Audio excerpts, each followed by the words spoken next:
केंद्रीय गृह मंत्री अमित शाह के बयान पर झारखंड के शिक्षा मंत्री जगन्नाथ महतो ने पलटवार किया है। जगन्नाथ महतो ने कहा कि 1932 के खतियान और 27% ओबीसी आरक्षण के प्रस्ताव को 9वीं अनुसूची में शामिल नहीं किया गया तो झारखंड की जनता बीजेपी का हर दांव फेल कर देगी। 1932 9 शेड्यूल करके नहीं भेजा और 27% पिछड़ा को रिजर्वेशन करके नहीं भेजा तो कोई भी आ जाएगा तो टाइम फीस हो जाएगा। रांची के होटल रेडिसन ब्लू से महज 30 मीटर दूर एक गली में चाकूबाजी की वारदात से सनसनी मच गई। इस घटना में एक व्यक्ति घायल हो गया जबकि चाकूबाजी का आरोप वारदात को अंजाम देने के बाद झाड़ियों में छुप गया। रांची पुलिस ने आरोपी को हिरासत में ले लिया जबकि घायल युवक को अस्पताल में भर्ती कराया गया है। लेकिन रेडिसन ब्लू जैसे हाई सिक्योरिटी जोन में चाकूबाजी की घटना ने सुरक्षा व्यवस्था पर गंभीर सवाल खड़े कर दिए हैं। हमको जांच में वाले का हमारा चाचा सब लगा ले खेती बाड़ी के चक्कर वही सब पूरा पुलिस अधिकारी के घर रोक जाता है। तुम चाकू मारेगा गोली मारने के लिए हमारा चाचा सब पुलिस भेजता है। दुमका के जरमुंडी प्रखंड कार्यालय परिसर में आदिवासी समुदाय की तरफ से सोहराय पर्व मिलन समारोह का आयोजन किया गया जिसमें मुख्य अतिथि के रूप में झारखंड सरकार के कृषि मंत्री बादल पत्रलेख शामिल हुए। इस अवसर पर आदिवासी रीति रिवाज से कृषि मंत्री का स्वागत किया गया। कृषि मंत्री से लोगों ने 5 दिन के सरकारी अवकाश की मांग की।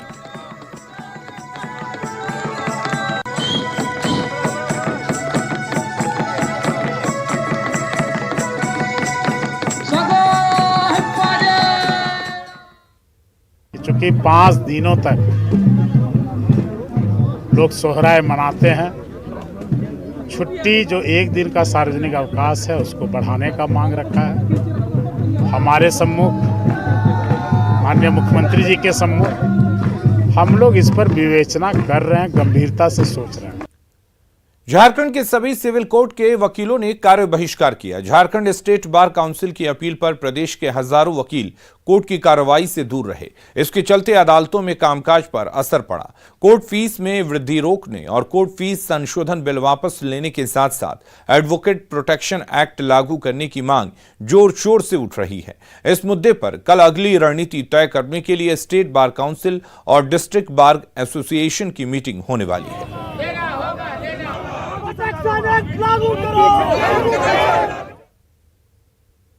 पदाधिकारी है जो हमारी सरकार है उनके पास में जो है सही बातें नहीं पहुंचाई जा रही है। उस सही बात पहुंचाने के लिए हम लोगों ने ये प्रोटेस्ट मार्च किया है। जैसा कि ये बात फैलाया गया है मीडिया के माध्यम से कि आज संवाद है अधिवक्ताओं के साथ में। अधिवक्ताओं के साथ में संवाद नहीं है, अपने मौकिल सरकार के जो अधिवक्ता हैं, सरकारी अधिवक्ता, उन लोगों के साथ में संवाद है। और सरकारी अधिवक्ता वो सरकार के वकील होते हैं तो वो आम अधिवक्ता की बात कैसे वहां पहुंचाएंगे।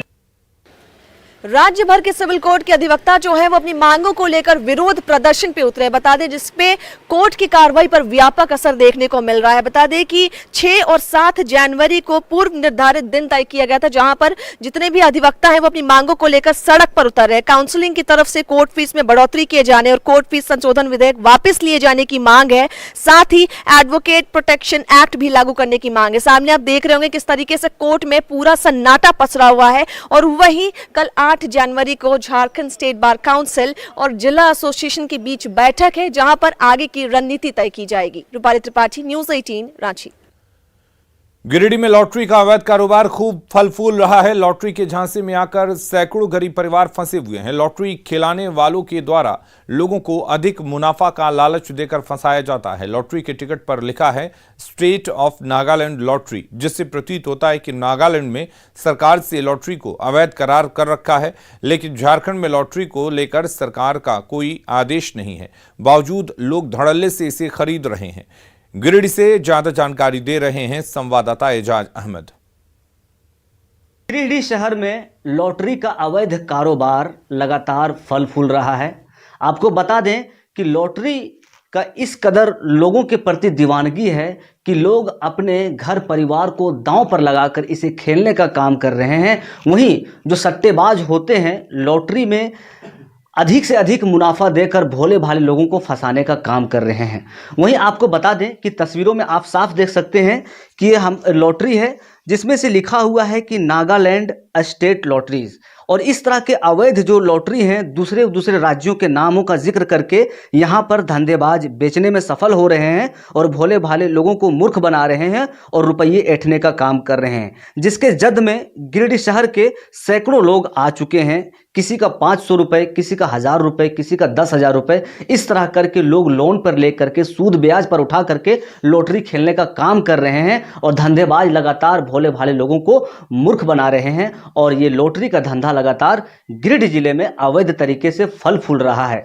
एक और जहां लोगों को नुकसान हो रहा है, भोले भाले लोग इससे पीड़ित हो रहे हैं, वहीं दूसरी ओर जो गलत तरीके से कारोबार कर रहे हैं वो लगातार फल फूल रहे हैं और सरकार का कहीं ना कहीं राजस्व नुकसान भी हो रहा है। वहीं इसी को लेकर के एक समाज सेवी ने प्रशासन से गुहार लगाई है कि भोले भाले लोगों को न्याय दिलाई जाए और जिस तरह से अवैध लॉटरी के कारोबार के दंश में आकर गरीब फंस रहे हैं, इस पर कार्रवाई कर उन लोगों की न्याय सुनिश्चित कराई जाए। देखिए, मैं आज सर्वप्रथम डीसी साहब के पास गया था गोपनीय में, उनको मैंने आवेदन दिया है।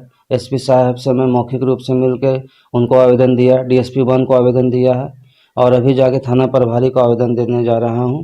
और आप बोल रहे हैं कि इससे कितने लोग पीड़ित हैं, तो मेरा मानना है कि गिरिडीह की तमाम जनता, सैकड़ों जनता है जो लॉटरी से ठगी जा चुकी है। ये हमारे पास हमेशा शिकायत आता था कि भैया ऐसा ऐसा लॉटरी का अवैध घपला गिरिडीह शहर में हो रहा है, और भोले भाले जो जनता है, गिरिडीह की जनता, वो नहीं समझ पाती है, इनके झांसे में आ जाती है, जो लॉटरी खरीदती है और किसी 1-2 व्यक्ति का लॉटरी उठ जाता है, बाकी बात जनता उसके पीछे भागती है और उसका जो अंजाम है वो ढाक के 3 पात होता है। गिरिडीह की जनता ठगी जा रही है। तो एसपी, डीसी, एसडीओ को आवेदन देकर ये न्याय सुनिश्चित करने की गुहार लगाई गई है ताकि इस तरह के अवैध कारोबार रुके और भोली भाली जनता के साथ शोषण ना हो।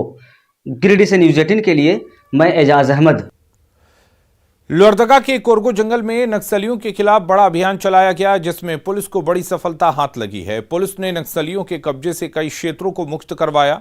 पुलिस की कार्रवाई में भारी मात्रा में विस्फोटक और गोला बारूद जब्त हुए।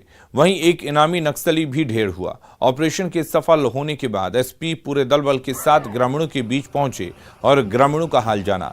एसपी ने ग्रामीणों को सुरक्षा देने का वादा किया। सामुदायिक पुलिसिंग का प्रोग्राम ऑर्गेनाइज किया। इसमें हम लोग पब्लिक के पास आए हैं और इन लोग का क्या क्या ज़रूरी सामान है, पहले इन लोग का समस्या सुना है और उसके बाद इन लोग का ज़रूरी सामान लाइक कम्बल, इमरजेंसी लाइट, बच्चों के लिए कॉपी, नोटबुक्स और अब बैग वगैरह दिया गया है और बहुत अच्छा लगा है। और इसी तरफ लोहरदगा पुलिस अब अन्य रिमोट जगह पर भी हम लोग जाकर कम्युनिटी पुलिसिंग करेंगे। हजारीबाग के बरकट्टा प्रखंड के शीलाडी पंचायत में करीब 20 घर मोल्हौर जनजाति से आते हैं, लेकिन यहां के लोगों को सरकारी सुविधा नहीं मिलती। भीषण ठंड में यहां के लोगों के पास कंबल तक नहीं होती। बीती रात ठंड की वजह से 50 वर्षीय व्यक्ति की मौत हो गई। स्थानीय लोगों का कहना है कि उनके घर को भी जंगली हाथियों ने तबाह कर दिया, लेकिन अभी तक कोई मदद नहीं मिली।